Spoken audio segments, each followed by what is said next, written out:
Ang motuo sa anak may kinabuhing dayon. Apan ang dili motuo sa anak, dili makabaton sa kinabuhing dayon. Magpabilin hinuon kaniya ang kapungot sa Dios hangtod sa kahangturan. Juan Kapitulo 3, versikulo 36. Pinaagi sa pagtuo kang Hesukristo, hatagan ka sa kinabuhing dayon. Tinaw kayo ang Biblia nga nagsulti niini. Ug gisulat kini ni Apostol Juan aron ang tanan nga makabasa niini masayod ug dili magduha-duha. Nganong pinaagi sa pagtuo? Kini tungod kay sa imong pagtuo kaniya, pasayloon ka sa Dios sa tanan nimong mga sala ug himuon ka sa Dios nga matarong. Isipon kang walay sala.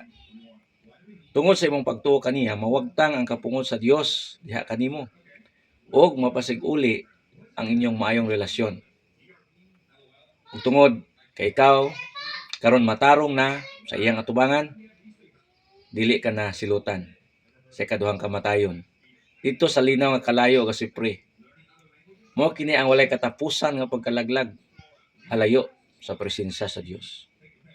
Pinagi sa imong pagtuo kang Kristo, ikaw may kinabuhing walay katapusan. Kung magpuyo ka sa langit, kauban ang Dios. Karon pa lang daan nga buhi ka pa, nasayra nimo kini. Ikan mismo sa Biblia.